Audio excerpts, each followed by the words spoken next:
Oi, como é que vocês estão? E aí, bora continuar o Sherlock Holmes? Paramos no conto 3. A Liga do Cabeça Vermelha, dos Cabeça Vermelha. Mesmo depois que eu me casei e deixei de dividir com Sherlock Holmes a casa da Rua Becker, tive o privilégio de acompanhar o meu amigo em muitos casos. Esse foi um dos que começaram de maneira quase cômica e terminou revelando-se bastante perigoso. Um dia de outono, no ano passado, visitei Holmes e o encontrei conversando com um senhor de cabelos ruivos. Eu não queria incomodar, mas Holmes logo me colocou na conversa. Watson, quero apresentá-lo a uma pessoa que tem uma história bem interessante. Voltou-se para o ruivo e disse: Sr. Wilson, este é o meu amigo Dr. Watson, que tem me ajudado em tantos casos e acredito que também posso ajudá-lo. Nós nos cumprimentamos e eu tomei um lugar na poltrona. Antes de o Sr. Wilson abrir a boca, Sherlock falou por ele, como sempre. O Sr. Wilson me contou uns fatos muito estranhos, Watson. Eu creio que esse é um caso absolutamente extraordinário e único, Sr. Wilson. O homem corou e quase sorriu diante do que lhe pareceu um elogio. Tentei deduzir Sherlockianamente. Tentei traduzir Sherlockianamente. Sherlockianamente algo sobre a sua aparência. À primeira vista parecia um comerciante britânico comum, pomposo e lerdo. Usava um terno de bom tecido e de seu colete prendia um medalhão de outro com um relógio. Seu casaco e chapéu, largados numa cadeira, pareciam um tanto usados. Eu não vi nada de extraordinário na sua figura, exceto a exuberante cabeleira ruiva. Holmes tirou umas baforadas do cachimbo antes de falar. É óbvio que o Sr. Wilson já foi operário, viajou em navios, esteve na China e tem escrito muito ultimamente. Extraordinário, exclamou o Sr. Wilson. Como descobriu tudo isso a meu respeito, Sr. Holmes? De fato, comecei na carreira como carpinteiro a bordo de um navio mercante. Suas mãos, respondeu o homem. Sua mão direita é bem maior que a esquerda. O senhor deve tê-la usado bastante, por isso os músculos estão mais desenvolvidos. Enquanto à China, poderia ter viajado para qualquer parte. O senhor tem um peixe tatuado logo acima do pulso direito e esse trabalho só pode ser chinês. Li tudo a respeito de tatuagens e apenas na China existe uma delicada tinta cor-de-rosa para colorir esse desenho. Quanto a escrever muito,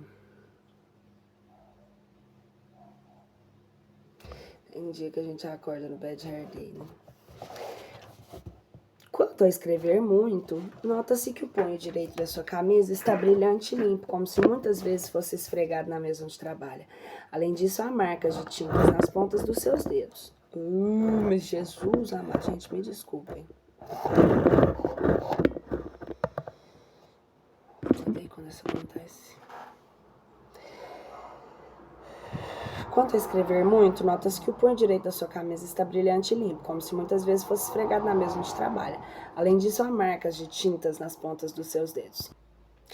O homem riu de maneira contagiante, divertindo-se como se fosse um astro de alguma espécie de número de mágica no teatro.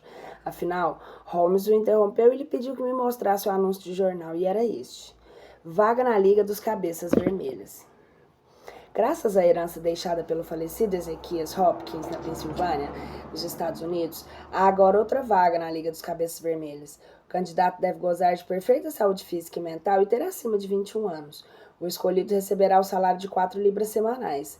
Os candidatos devem comparecer a segunda-feira, às 11 horas, no escritório de liga da rua Fleet 7 e procurar pelo Sr. Duncan Ross. O que é isso? Perguntei espantado. Parece bem estranho, não acha? Sorriu Holmes, tão agitado diante de um caso como um menino diante de um brinquedo novo. E agora, Sr. Wilson, conte-nos tudo a respeito da sua vida, como esse anúncio pode modificá-la.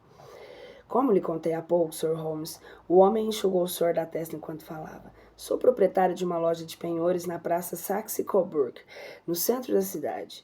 O negócio já esteve melhor e agora mal me sustenta. Tenho apenas um ajudante, Vicente Spalding, e que pude empregá-lo porque ele aceitou um ordenado baixíssimo. Deve ser um rapaz muito simplório, falei. Ou não, Vicente é muito dedicado e nem é tão moço, tem uns 30 anos. Certamente poderia arrumar um emprego melhor. Como bom empregado pode aceitar ganhar tão pouco? Perguntou Holmes sorrindo. Parece-me tão estranho quanto seu anúncio, senhor. Ele não é tão perfeito assim, Sr. Holmes. É louco por fotografias. Nas horas de folga, prefere tirar retratos. Adora fotografar as ruas perto da minha loja. E mal faz os retratos, corre até o porão para revelar os negativos. Acho que esse é seu principal defeito. No geral, trabalha muito. Ainda está a seu serviço? Perguntei. Ah, sim. Foi ele quem me chamou a atenção para o anúncio. Há 8 semanas, Spalding entrou no escritório com o jornal na mão e disse: Desejava que Deus tivesse me dado cabelos ruivos, Sr. Wilson. Veja essa notícia. Estão procurando um novo membro para a Liga dos Cabeças Vermelhas e eles pagam bom dinheiro. Não estava entendendo o assunto e Spalding, bastante surpreso, me esclareceu. O senhor não conhece a Liga dos Cabeças Vermelhas, Sr. Wilson? Disse-me o funcionário. Nunca ouvi falar nada, respondi. Isso me surpreende, porque o senhor seria um ótimo candidato, explicou ele. Então meu empregado disse que sabe da Liga por causa de um parente ruivo, e era uma história estranhíssima. A Liga tinha sido fundada por um tal Ezequias Hopkins, londrino, que fez fortuna na América. Ele era extremamente orgulhoso, de fulgurante de cor de cabelo, e resolveu facilitar a vida de pessoas semelhantes a ele. Só contratava ruivos para funções simples com bons salários. Ora, senhores, disse o nosso visitante, imaginei a minha alegria em topar com algo semelhante. Os negócios não iam muito bem e um dinheiro extra seria bem-vindo. E o nosso visitante continuou sua história. Claro que eu imaginei multidões de homens ruivos estariam se candidatando à liga, mas Spalding me animou e dizendo que seu parente fora recusado porque tinha alguns fios de cobre entre os vermelhos. A Liga só aceitava londrinos e ruivos de cabelo cor de fogo como os meus. Acabei me convencendo. Naquele dia mesmo, fechei a loja e fui com Spalding ao endereço. Senhores, eu espero nunca mais ver algo semelhante. Pelas ruas próximas ao lugar, uma multidão de ruivos se acotovelava numa fila. Eram todos de tons de cabelos ruivos Eram todos tons de cabelos ruivos que se possam imaginar sobre a terra. Quando eu vi tanta gente, resolvi desistir, mas Spalding não me deixou recuar. Já lhe disse, Sr. Holmes, ele é determinado, e tanto fez e empurrou que logo estávamos subindo as escadas do prédio onde me vi sentado numa cadeira diante do autor do anúncio, o Sr. Ross. Nosso cliente fez uma pausa e Holmes acendeu seu cachimbo. Nunca imaginei encontrar alguém com uma cabeleira tão ruiva como a minha, mas atrás daquela escrivaninha estava o ruivo de cabelo mais vermelho que eu já vi. O Sr. Ross disse que era um dos beneficiários da Liga e, depois de ter confirmado que eu era ruivo de nascença e londrino, estava disposto a começar no dia seguinte o trabalho para receber as 4 libras semanais. Bem, senhores, ele dispensou a multidão de candidatos e tratou de explicar no que consistia o serviço. Eu trabalharia das 10 às 14, ali naquele escritório, e teria que copiar a Enciclopédia Britânica. A Britânica? Copiá-la à mão? Exclamei, entrevertido e espantado com tamanha insensatez. E aceitou a tarefa, Sr. Wilson? Nosso visitante do cabelo vermelho ficou mais corado ainda e concordou com a cabeça. Desculpou-se. Parecia um trabalho bem simples. O Sr. Walsh disse que eu não poderia jamais sair do edifício durante essas horas. Se saísse, poderia para sempre o benefício. Mas eram apenas 4 horas. Por que deixaria o prédio? Por isso aceitei o serviço, senhores. Saí do escritório com medo de ter sido vítima de algum trote. Mas como Spalding me garantia que a coisa era séria, ele poderia cuidar da loja na minha ausência. Então eu comprei no dia seguinte uma resma de papel e uma caneta e fui à rua Fleet. O Sr. Rose estava no local. Pediu que eu começasse pela letra A. De vez em quando ele passava para ver se o meu trabalho ia bem. Às 14 horas, apareceu e conferiu os verbetes copiados e eu fui embora. Dia após dia foi essa minha rotina, Sr. Holmes. No sábado, o patrão deu-me as 4 libras. O mesmo aconteceu no dia seguinte. Todos os dias eu chegava às 10 e saía às 14. Com o tempo, o Sr. Duncan vinha poucas vezes ver o meu trabalho. Eu o via somente na hora da entrada e na hora de fechar o escritório. Mesmo assim, juro que nenhuma vez saí fora do meu horário de trabalho, temendo perder o benefício. Assim se passaram 8 semanas. Recebi meu dinheiro religiosamente, cumpri o horário e estava chegando à letra B, quando todo esse caso da Liga sumiu no ar. Como assim? Perguntei. Sumiu, Dr. Watson, vidrou fumaça. Hoje de manhã, como de costume, fui às 10 horas para o escritório e encontrei fechado. Havia apenas este cartaz à porta. O Sr. Wilson ergueu o papel para que pudéssemos ler. A Liga dos Cabeças Vermelhas está dissolvida. 9 de outubro de 1890. Sherlock Holmes e eu examinamos esse breve comunicado e o rosto triste do homem. Havia algo de incômico em todo caso e começamos a rir. Não vejo nada de engraçado, resmungou o homem zarrão. Se não podem fazer nada melhor do que darem gargalhadas à minha custa, posso procurar outra pessoa. Acalme, Sr. Wilson, disse Holmes, contendo a risada. Não perderia o seu caso por nada neste mundo, mas o senhor tem que convir que há algo de engraçado nisso tudo. E o que fez depois de ver o cartaz? Fui a uns escritórios ali perto, mas ninguém sabia do que se tratava. Afinal, alguém se lembrou de um homem de cabelos vermelhos que havia alugado a sala por apenas 2 meses. Entristecido, o homem suspirou antes de continuar. Voltei à minha loja e contei tudo a Spaulding. Ele disse que esperasse porque ainda encontraria uma explicação. Mas as 4 libras me fazem falta, senhores. Fiquei tão desconsolado e, conhecendo a fama do Sr. Holmes, vim procurá-lo. Então aqui estou, senhores, contando minha triste história que, na verdade, parece diverti-los tanto. Fez muito bem, Sr. Holmes. Fez muito bem, disse Holmes. Seu caso é extraordinário e eu terei prazer em investigá-lo. A história pode ser mais séria do que parece. Claro que é séria, reclamou o pobre gorducho. Perdi 4 libras semanais. Acalme-se, Sr. Wilson. O senhor tem pouco tempo. Me perdoem aqui. Acalme-se, Sr. Wilson. O senhor tem pouco tempo de se queixar dessa liga. Em poucas semanas, ganhou 30 libras, sem falar dos grandes conhecimentos sobre a letra A da Enciclopédia Britânica. E isso não é nenhum prejuízo. Mas eu gostaria de saber se esses homens se deram tanto trabalho apenas para fazer uma gozação com minha cara. Confie em nós, Sr. Wilson. Teremos o prazer de esclarecer esses fatos ao senhor. E mais 2 perguntas. Há quanto tempo esse seu ajudante Spaulding estava no emprego até ter chamado a sua atenção para o anúncio? Cerca de 1 mês. Como ele apareceu? Tocou a campainha. Eu havia colocado na porta um cartaz de procura-se um ajudante. E por que aceitou esse rapaz? Spaulding tinha boa aparência e aceitou um salário muito baixo pelo trabalho. Bom, baixo quanto? Metade do usual? Corado, o Sr. Wilson disse que sim. Descreva-me Vicente Spaulding, pediu Sherlock. É pequeno, bem menor que eu. Apesar de um tanto gorducho, é muito ágil. Tem uns 30 anos e não usa barba. Tem uma mancha branca na testa, como se produzida por algum ácido. Havia mais perguntas e Sherlock dispensou o homem. Não havia mais perguntas e Sherlock dispensou o homem. O que pretende fazer, Holmes? Perguntei tão logo e o cliente se foi. Pensar. Peço que não fale comigo nos próximos 50 minutos, Watson. Dizendo isso, meu amigo se encolheu no sofá, acendeu o cachimbo e ficou com o olhar perdido no infinito, profundamente concentrado. Sherlock parecia um pássaro empalhado de tal modo que ficou imóvel, com o cachimbo pendente na boca, como um bico longo e enfumaçado. Folheei um jornal e, vez ou outra, encarava meu amigo, sempre quieto. Imaginei mesmo que tivesse adormecido. Repentinamente, Sherlock se ergueu-se da ponta. Que tal um anúncio? Que tal um pouco de música? Watson, no final da tarde apresentarão uma ópera da qual gosto muito no Teatro Strand. Podemos fazer um lanche no centro, que tal? Surpreendi-me com o convite, mas aceitei. O caminho que nos conduzia ao teatro passava pela Praça Saxe-Coburg, na loja do cliente ruivo. Era um lugar apertado, medíocre. 4 sobrados geminados dividiam o mesmo quintal, onde uma árvore raquítica tentava sobreviver em meia sujeira. Na esquina estava a loja do ruivo com uma placa à porta. Jebs Wilson Penhores. O Sherlock subiu e desceu a rua várias vezes. Afinal, tocou a campainha. Fomos rapidamente atendidos por um moço bem barbeado que nos convidou a entrar. Obrigado, respondeu Sherlock, mas apenas gostaria de saber o caminho para o Teatro Strand. O atendente deu a indicação e voltou para a loja. Muito esperto esse rapaz, disse Holmes, logo que fomos embora. Ao meu ver, é a 4ª pessoa mais esperta de Londres. Já sei algo a respeito dele. O quê? Holmes, você poderia ver a cara do ajudante do Sr. Wilson? Desculpem. O quê, Holmes? Por que você queria ver a cara do ajudante do Sr. Wilson? Não queria ver a cara, meu caro Watson, mas os joelhos das calças dele.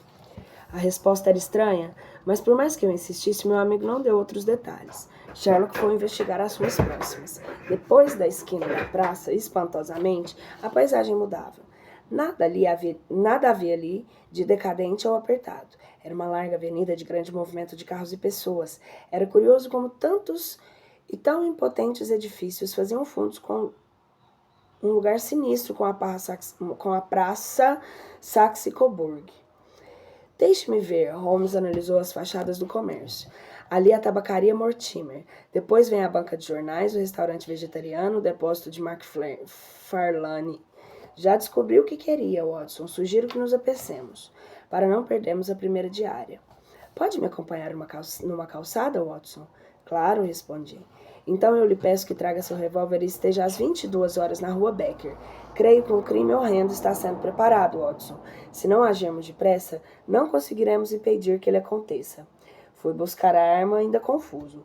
Todo aquele caso tinha uma aparência nebulosa e exótica, mas o meu amigo não só parecia ter resolvido, como também pretendia agir com rigor. Ao chegar ao escritório da rua Becker,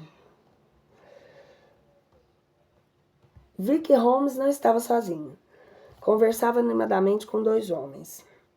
Logo reconheci um deles como o agente policial Peter Jones. O outro era um homem de rosto comprido e magro, muito elegante, com cartola alta e casaca. Nossa, gente, minha leitura hoje tá péssima, que isso? O outro era um homem de rosto comprido e magro, muito elegante, com cartola alta e sobrecasaca. Holmes apresentou o mesmo como o Sr. Merryweather. Nossa caçada já pode começar, disse Sherlock. Eu espero que seja produtiva, Sr. Holmes, disse Merryweather com mau humor. É o primeiro sábado em 2 anos que faltarei ao jogo de cartas. Senhor, creio que achará a minha aposta muito bem mais interessante, falou Holmes. O senhor pode ter lucro de mais de 30 mil libras, e o Sr. Jones encontrará um homem em que há tempos tenta botar as mãos. Nós 4 seguimos até a mesma praça onde estivermos de dia.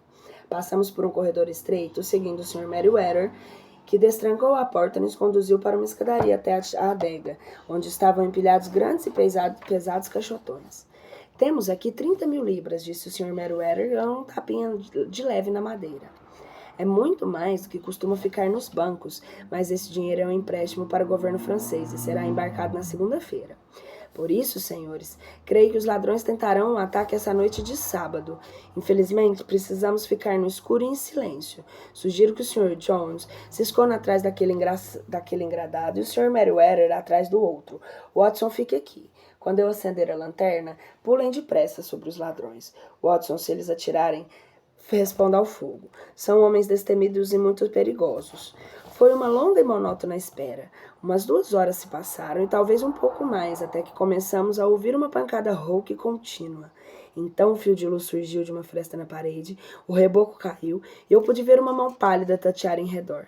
Depois o buraco se ampliou e uma lanterna iluminou o rosto do ajudante do Sr. Wilson. Spaulding entrou devagar e ajudou seu companheiro. Está tudo ok, ele cochichou. Você trouxe o formão e os sacos? Nesse momento, Sherlock acendeu a lanterna e pulou sobre os dois com a agilidade de um gato. Agarrou firmemente Spaulding, que o policial Jones também segurou pelo outro braço. Spaulding, porém, conseguiu escapar perdendo a manga da camisa.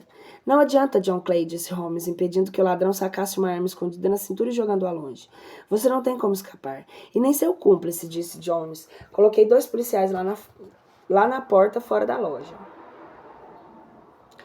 Pensou em tudo, hein, Sherlock Holmes? Sorriu o ladrão ironicamente. Meus parabéns. Devo também parabenizá-lo, John Clay. Sua ideia dos cabelos vermelhos foi muito original e eficiente. Quando Jones saiu, arrastando um dos maiores ladrões de Londres, recebemos os cumprimentos do gerente do banco. Realmente, Sr. Holmes, disse Merryweather, o senhor prestou um imenso favor ao nosso banco. Aceite uma recompensa. Tive algumas despesas que gostaria de ver reembolsadas, disse Holmes tranquilamente. Agora também não posso me queixar. Resolver esse caso da Liga dos Cabeças Vermelhas foi um desafio delicioso.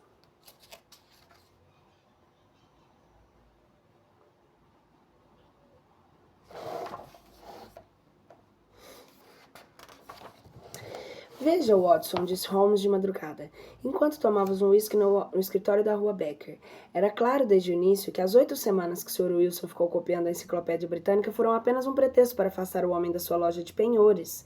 Foi muito engenhoso da parte de John Clay inventar a tal liga para os ruivos, sabendo que o ruivo Sr. Wilson, simplório como era, não recusaria um salário de 4 libras semanais. Desde que ouvi o Sr. Wilson dizer que contrataram um empregado pela metade do salário, desconfiei dele. Mas e o motivo, Sr. Holmes? Como descobriu o motivo? Elementar, meu caro Watson. Se o Sr. Wilson fosse casado com uma mulher jovem, eu poderia imaginar que o amante da esposa o afastava do marido. Mas como o dono da casa de penhores era viúvo e pobre, por que afastá-lo da loja? A resposta deveria estar do lado de fora da casa.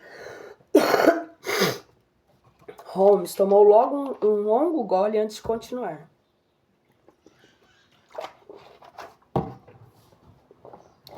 Lembrei-me então do curioso hobby fotográfico do rapaz que o levava constantemente ao porão. Então era no porão que nosso homem estava interessado. Só podia ser para cavar um túnel para alcançar um vizinho. Por isso, quando bati à porta e o ajudante veio atender, reparei rapidamente nos seus joelhos. As calças estavam sujas e rotas, já que ele ficava horas ajoelhado cavando. Virei a esquina e percebi que o banco do centro e da periferia se unia ao terreno do Sr. Wilson. E aí estava a solução do caso. Como conseguiu descobrir que John Clay tentaria o assalto no banco? Bem, quando fecharam o escritório da Liga, era sinal de que não mais precisavam manter o Sr. Wilson afastado. O túnel estava pronto. O dinheiro seria retirado na segunda-feira, então sábado era o dia ideal. Os ladrões teriam todo o fim de semana para fugir. Holmes, você adivinhou tudo! Exclamei, tomando admiração. Que desfecho espantoso teve essa tal Liga dos Cabeças Vermelhas. Serviu para me distrair do tédio da vida. Ironizou meu amigo num raro momento de humildade. Agora é esperar por outro caso, Watson, que mereça minha atenção. Um brinde à sua vitória no caso da Liga dos Cabeças Vermelhas e em todos os demais que vierem. Brindamos. Conto 4. O Diamante Azul. 2 dias depois do Natal, fui visitar meu amigo Sherlock Holmes. Encontrei-o sentado no sofá de roupão, cachimbo apoiado no cinzeiro e ao alcance da mão um punhado de jornais. Ao seu lado estava um chapéu de feltro bastante velho e gasto com alguns rasgões. No assento da cadeira vi uma lente de aumento e uma pinça indicando que o chapéu havia sido suspenso e examinado. Espero não estar atrapalhando, eu disse, já entrando no apartamento. Caro Watson, gosto de um amigo como você por perto para discutir as investigações. Apontou o chapéu. O que acha dele? Parece um objeto sem interesse, brinquei. Mas aposto que você me provará que é a pista fabulosa para desvendar um crime extraordinário. Não, nada de crimes, disse Sherlock, rindo. Apenas um daqueles engraçados acontecimentos que surgem quando há 4 milhões de seres humanos morando numa cidade cosmopolita como Londres. Você se lembra do comissário Patterson? Quantas vezes nos visitou quando você morava aqui? Que tantas vezes nos visitou quando você morava aqui? Gente, vocês me desculpem os erros hoje, eu tô um pouco readaptando aos horários. Hoje nós estamos lendo bem mais cedo. Claro, respondi, esse troféu pertence a ele. O chapéu é dele? Espantei-me. Não, ele o encontrou. Não se sabe quem é o dono. Deixe-me contar como veio parar aqui. Acendi o charuto e me servi de uma xícara de café forte, pronto para ouvir as explicações de Sherlock. Este chapéu me veio às mãos no dia de Natal, junto com um belo ganso gordo que, às essas horas, sem dúvida, já foi comido pela família de Patterson. Holmes deu um sorriso e continuou. Às 4 da manhã, no dia de Natal, mais ou menos, Patterson estava encerrando sua ronda e passava por Tottenham Court Road, a rua próxima ao Museu Britânico, voltando para casa. À sua frente caminhava um homem cambaleando sobre as suas fracas luzes de gás, carregando um ganso às costas. Quando chegou à esquina, um bando de vagabundos o atacou para roubar o ganso. Um deles derrubou o chapéu do homem e este, num gesto de defesa, usou a bengala, mas acabou quebrando a vitrine de uma loja. Patterson apitou e foi defendê-lo, mas como ele havia quebrado a vitrine, assustou-se com o policial e também correu, assim como os assaltantes. Conclusão: o policial se viu na rua aquela hora da madrugada com um ganso e um velho chapéu nas mãos. Como o ganso era gordo e caro, Patterson é um policial honesto, pensou em devolvê-lo ao dono. E quem seria ele? Perguntei. Patterson não sabe. Por isso trouxe o caso até mim. Havia um cartão amarrado na perna do ganso, para a senhora Henry Becker, e no chapéu estão os iniciais...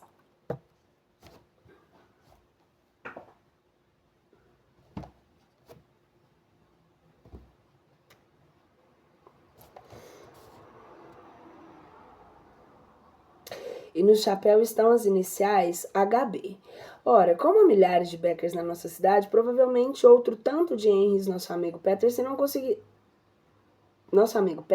conseguiria descobrir o homem nem a tempo de devolver o ganso do almoço de Natal. E o que você sugeriu, Holmes? Que comesse o ganso antes que estragasse e me deixasse resolver o mistério. O que acha? Parece-me que você pôs... supôs que o dono do ganso colocaria um anúncio no jornal. Não é por isso que reuniu tantos jornais ao seu redor? Excelente, meu caro Watson. Vejo que os casos que resolvemos ainda lhe são úteis, mas não encontrei anúncio algum. E como espera resolver isso então? Espantei-me. Com o chapéu. Com esse chapéu velho amassado? Precisamente. É verdade que o tempo me ensinou a nunca menosprezar os dons dedutivos do meu amigo, mas confesso que me rendi diante de tão dura tarefa. O que o velho de chapéu poderia revelar de seu dono, a não ser essas iniciais HB e o seu estado de miséria? Sherlock riu diante da minha óbvia expressão de desalento. Pense, Watson, o que podemos colher desse velho chapéu amarrotado? Vamos, amigo. Você conhece há muito os meus métodos. Pegue a lente e examine o chapéu. Como é o homem que o usava? Meio contrariado, peguei a lente e tentei acompanhar o brilhantismo dedutivo do meu amigo. Era um chapéu preto, comum, redondo e muito gasto. O forro era de seda vermelha e desbotado. Não havia nome de fabricante, apenas as iniciais HB. Na aba havia um furo, do elástico que o segurava, mas do elástico nem sinal. O chapéu estava coberto de pó com alguns buracos e pequenas manchas. Nos lugares desbotados, haviam aplicado tinta preta. Não vejo nada, respondi, devolvendo o chapéu. Watson, não me decepcione. Pode-se ver muito apenas nesse chapéu. Então me diga, o que você vê nele? Holmes segurou com um despeito a objetos preciosos e falou daquele jeito pausado que sempre conduz suas investigações. Creio que o homem é o mais intelectual do que o operário. Acha-se atualmente em péssimas condições de vida e isso vem acontecendo de uns 3 anos para cá, pois vivia bem. Também foi um homem prevenido, mas isso mudou, o que me fez crer na perda de seus bens. Talvez tenha sido levado a tanto pela bebida. Por isso sua mulher deixou de cuidar dele e talvez não o ame mais. Meu caro Holmes, ele é um homem de vida sedentária, continuou Sherlock, nem me dando ouvidos. Tem cabelos grisalhos, que cortou faz pouco tempo e usa brilhantina. Esses são os fatos que se podem deduzir do chapéu, e é bem provável que não tenha gás em sua casa. Holmes, você está brincando comigo. Jamais faria isso, meu caro Watson. Será possível que depois de eu ter assinalado todos esses fatos você não consegue descobrir mais nada? Devo confessar que não consigo seguir seu raciocínio. Por exemplo, como você percebeu que o homem era intelectual? Holmes respondeu colocando a própria cabeça do chapéu e lhe desceu até o nariz. Não costumam dizer que um homem de cabeça grande é mais inteligente? Ah, exclamei. Enquanto ao fato dele ter sido rico depois de empobrecido. Repare na aba. Esse modelo esteve na moda há 3 anos atrás e é um chapéu da melhor qualidade. Tem um bom forro e uma fita de seda. Se esse homem pôde comprar um chapéu desse há 3 anos, era porque tinha dinheiro para fazê-lo. E se não comprou outro, certamente foi porque não havia mais recursos para isso. Holmes sempre me vencia. Suspirei fundo e continuei com as minhas perguntas. Como explica o fato de ele não ser mais previdente? Sherlock deu risada. Veja a previdência, disse colocando o dedo sobre o furo para elástico. Ninguém compra um chapéu desse tipo com um elástico costurado na borda. Isso é colocado e se o freguês pedir numa prevenção contra... Isso só é colocado se o freguês pedir numa prevenção contra o vento. O elástico arrebentou e ele não costurou mais, o que é sinal de descaso. Mas ainda tem orgulho suficiente para disfarçar as marcas da pobreza com tinta. Havia uma certa lógica em tudo que Holmes me apresentava. E ele continuou. Bem, quanto ao fato de o homem ser de meia idade, usar brilhantina e ter cabelo grisalho cortado há pouco, isso pode ser visto pelo exame do forro. Há vestígios de fios, óleo e cabelos curtos grisalhos. E a esposa dele? Você disse que ela não o ama mais. Esse chapéu não é escovado há muitas semanas. Meu caro Watson, quando a sua mulher o deixar sair de casa com o chapéu neste estado, terei certeza de que ela nem olha mais para sua cara. Holmes, o homem pode ser um solteirão, ou ser muito ocupado sem tempo de cuidar de si. Exclamei furioso com o orgulho que meu amigo expunha suas opiniões. Nada disso. Ele ia levando para casa um ganso caro e gordo como um presente para sua mulher. Não se esqueça do cartão na perna da ave. Não se faz isso com alguém a que não se pretende agradar. Ah, Holmes, expliquei nervoso. Você tem resposta para tudo. E por que diz que não há gás na casa dele? Veja, alguns tipos de pingo de vela aqui na aba. Esse homem está acostumado a subir a escada com o chapéu numa mão e a vela na outra. Ao que eu saiba, gotas de cera não pingam de lampiões a gás. Agora, acredita no que falei? Acabei rindo. Segurei o braço do meu amigo e considerei aquilo como um divertido conto de Natal. Ah, caro Holmes, tudo isso é muito curioso. Mas já que me garante que não houve crime, que o único assassinato foi o Ganso, quer me explicar por que está gastando tanto tempo e energia para decifrar um enigma de um simples chapéu perdido? Sherlock Holmes já ia responder quando a porta foi aberta com violência e o comissário Patterson entrou no recinto nervoso demais, sem nem sequer nos cumprimentar. O Ganso, Sr. Holmes, o Ganso. Hein? O Ganso? Aconteceu o que com ele? Ressuscitou e voou pela janela? Brincou Sherlock, gozando da expressão apalermada do policial. Olha aqui, Sr. Holmes, o que minha mulher encontrou no papo da ave. E nos estendeu uma grande pedra azul.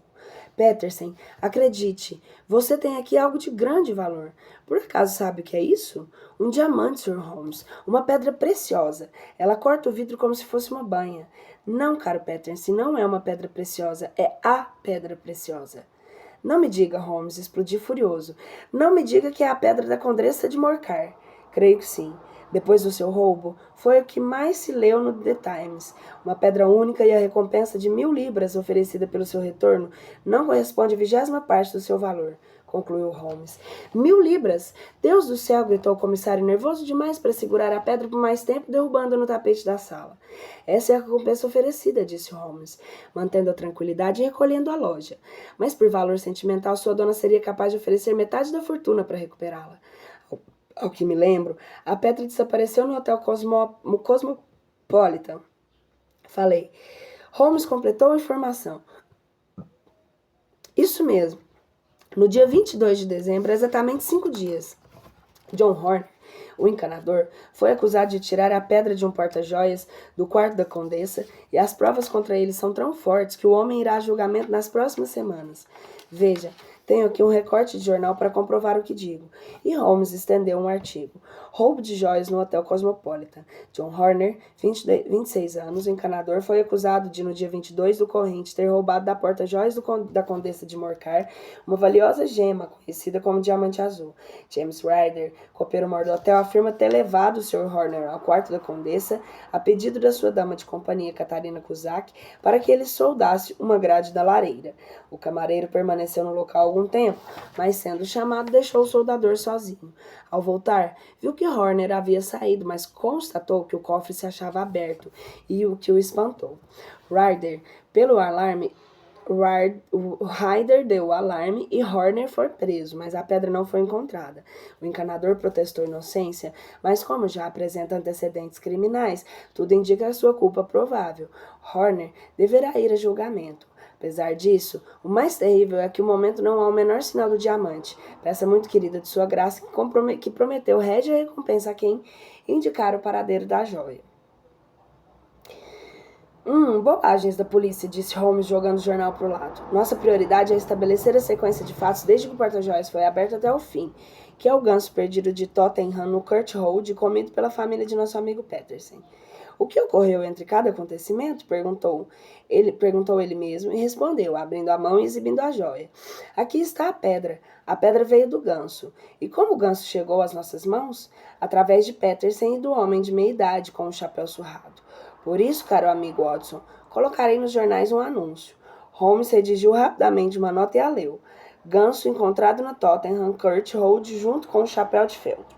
Sr. Henry Becker pode reaver os seus pertences e dirigir-se hoje às 18h30 na rua Becker 221B. O que acha, Watson? Perguntou-me Holmes. Se o homem não olhar os jornais, algum conhecido de Henry Becker poderá avisá-lo. Ah, Peterson, faça-me um favor. Coloque este anúncio em todos os jornais populares. E na volta compre-me um ganso parecido com aquele que a sua família comeu. O policial recebeu o dinheiro de Holmes e apontou a pedra. O que vai fazer com ela, senhor? Deixe comigo, respondeu Holmes. Vou descobrir como essa joia foi parar no papo de um ganso.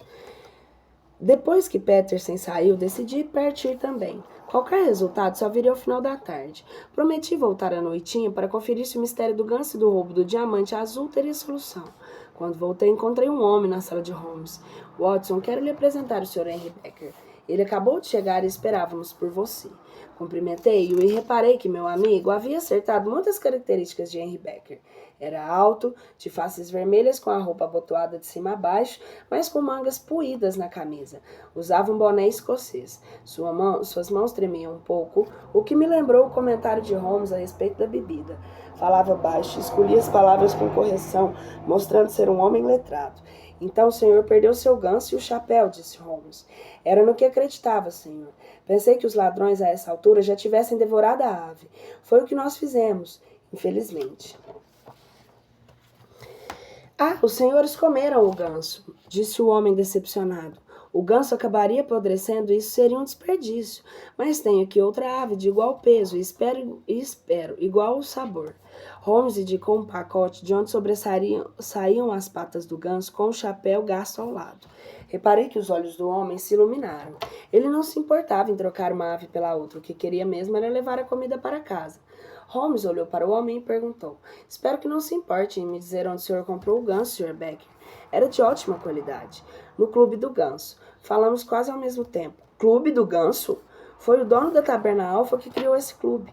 Cada sócio entra com alguns pence por semana e leva o ganso no Natal, explicou o homem, que retirou depois de ter agradecido muito.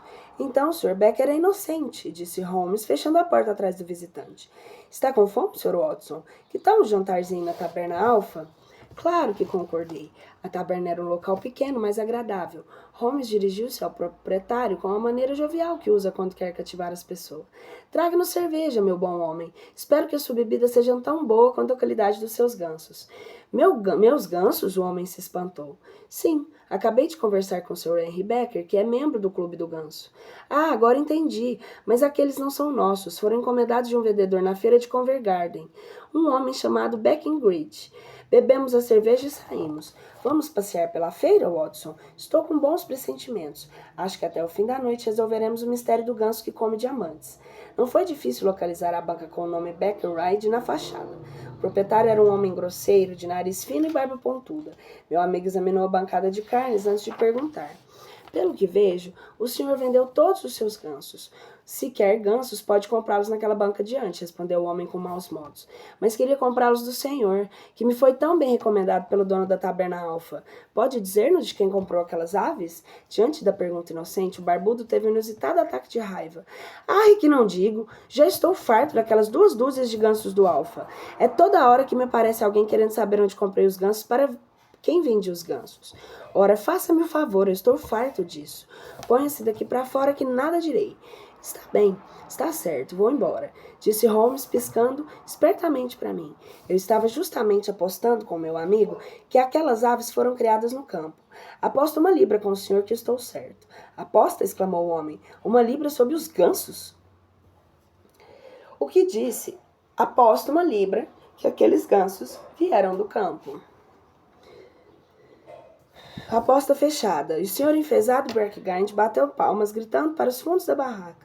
Bill, traga-me os livros. Surgiu um rapazinho magro, carregando 2 livros de registros. Satisfeito, o comerciante procurou nas páginas a informação que teríamos. Está vendo, senhor? Nessa lista eu anoto de quem compra a mercadoria. Nessa outra, para quem vendo. Faça o favor de ler esse nome escrito em vermelho. Estendeu o volume diante dos olhos do meu amigo, que leu. Senhora Oakeshott, residente na estrada Brixton, 117. Em 22 de dezembro de 24 gansos foram comprados a 7 shillings cada um. Foi nesse lugar que viram os gansos. Como pode ver, senhor, as aves foram criadas aqui mesmo na cidade. E o homem gargalhou feliz por ter ganhado a aposta. Holmes fingiu uma expressão de contrariedade e lhe deu 1 moeda de libra.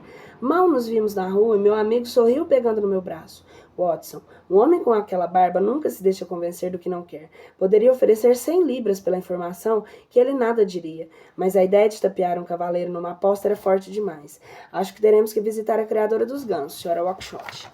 Holmes não terminou a frase porque a nossa atenção foi atraída por um tumulto na banca do Sr. Berkridge. O barbudo tinha uma vassoura nas mãos e espantava um homenzinho de cara fina, como um rato que se encolhia diante da possível surra. E o comerciante gritava, fora daqui, você e seus gansos. O diabo os leve a todos. Não me venha com essa conversa de querer saber para quem os vendi. Mas um deles era meu, choramingou o homem com cara de rato. Vá tirar satisfações com a senhora Oakeshott. Então, disse furioso o comerciante, espantando o homenzinho que correu pela rua. Ah, quem sabe esse fulano nos poupa a viagem até a granja? Vamos, Watson, não perca de vista. Depressa o seguimos. Ele logo parou quando Holmes tocou seu ombro e o homem encolheu-se. Quem é o senhor? O que quer? Ele estava pálido e tremia. Desculpe-me, disse Holmes suavemente, mas não pude deixar de ouvir a sua conversa com o comerciante. Talvez possa ajudá-la a respeito do ganso. Ajudar-me? Oi, ninguém pode ajudar-me, senhor, gritou o coitado em desespero. Eu posso. A voz de meu amigo veio firme e autoritária. Sou Sherlock Holmes e é o meu dever saber o que os outros não sabem. Era de alguém como o senhor que eu precisava. O rosto do homem iluminou ao reconhecer a fama do meu amigo detetive. Os céus mandaram. Diga-me o seu nome, senhor, e não tente me enganar. James Ryder.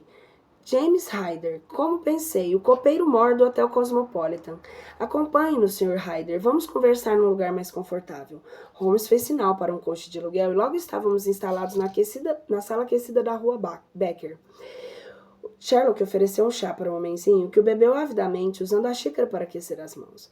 Esperamos que ele se recuperasse. Depois Holmes começou. Se está interessado no ganso, Sr. Ryder, fica sabendo que a ave veio parar aqui.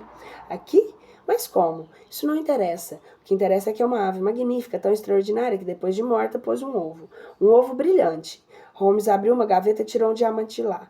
Os olhos de Ryder fixaram-se na pedra. Ele ficou tão pálido que quase temi que desmaiasse. O jogo acabou, Ryder. Acalme-se. Vamos, Watson, coloque uma das gotas de conhaque no chá desse homem. Ah, o senhor é mesmo um covarde. Fiz o que Holmes pediu. O copeiro mor jogou-se numa cadeira e bebeu uns goles de chá. Aos poucos, as cores de seu rosto voltaram ao normal. Sei de quase tudo, Sr. Ryder, mas o pouco que me falta a saber o senhor dirá. Como descobriu que essa pedra era da Condessa de Mocar? Foi Catarina Cusack que me falou dela. Ah, a dama de companhia da Condessa. Você e ela resolveram roubar a joia. Sabiam que o encantador tinha passagem pela polícia e seria fácil culpá-lo. Bem, Ryder, parece que você tem potencial suficiente para ser um ladrão sem remorsos. A polícia ficará encantada em prendê-lo. O homem com cara de rato jogou-se ao chão em prantos com as mãos trêmulas unidas em sinal de desespero. Perdão, Sr. Holmes, perdão. Nunca fui desonesta em toda a minha vida. A prisão vai matar meus pais de desgosto. Por favor, Sr. Holmes, não me entregue à polícia. Era uma cena chocante. Holmes, porém, não se deixou comover. Com voz severa ordenou. Sente-se na cadeira, homem. Agora que caiu na ratoeira, você se arrepende e pede perdão. Mas não pensou nem um pouco no próprio Horner, que está preso injustamente por um crime que nem sequer sonhou. Sr. Holmes, eu não queria isso, lamentou o homem. Posso explicar, posso contar tudo. Faça isso e não diga nenhuma mentira. Ryder ainda tremia, mas juntou forças para detalhar a sua história. Catarina Cusack foi...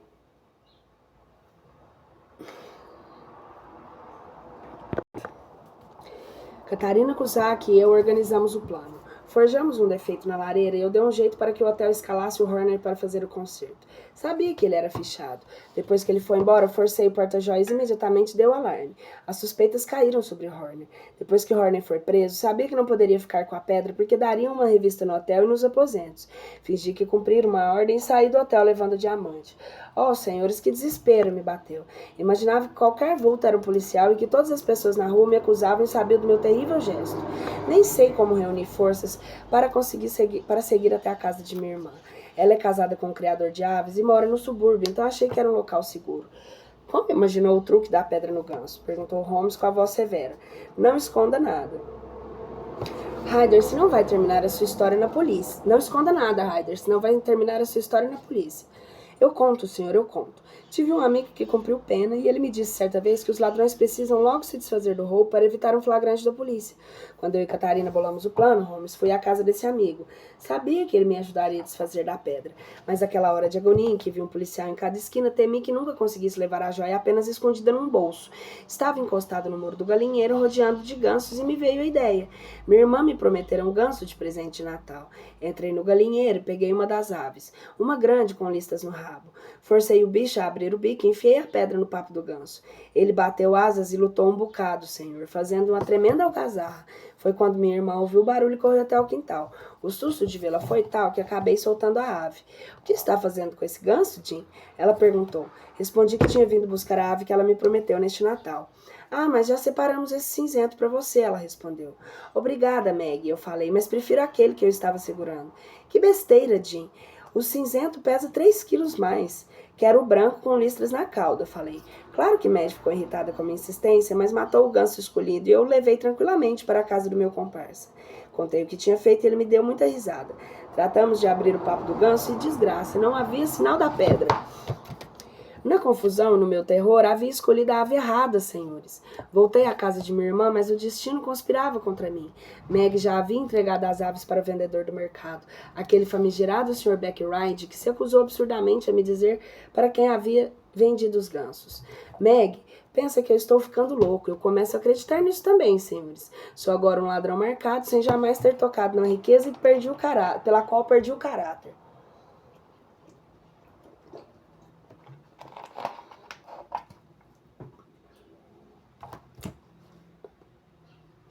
Deus me ajude. Ryder começou a chorar loucamente, as mãos tapando o rosto. Longo silêncio. O único ruído era bater nos dedos do Sherlock Holmes sobre a mesa. Repentinamente, meu amigo se levantou e abriu a porta. Saia, disse ele. Oh, Senhor, Deus o abençoe. Não diga mais nada. Saia. Não era nem necessário dizer coisa alguma. Ryder correu, alucinado, para fora e só ouvimos o bater ruidoso da porta da rua. Afinal, Holmes esclareceu pegando devagar no cachimbo. Não sou empregado da polícia, Watson, para consertar seus erros. Horner não está em perigo porque devolverei o diamante e mandarei um bilhete explicando que ele de nada participou. Não há provas contra o encanador. Holmes suspirou. Talvez eu esteja sendo cúmplice, deixando Ryder fugir, mas eu estou salvando a sua alma. Continuei calado e Holmes prosseguiu. Ele não cometerá mais nenhum furto. Está apavorado. Se eu o mandar para a cadeia, é capaz de um infeliz ter um curso completo de laduragem. E depois, Watson, meu amigo sorriu. Esta não é a época da fraternidade e do perdão? Tratei de dar os merecidos parabéns a Holmes pelo caso tão brilhantemente resolvido. Elementar, meus caros amigos, terminamos os contos de Sherlock Holmes. Até mais!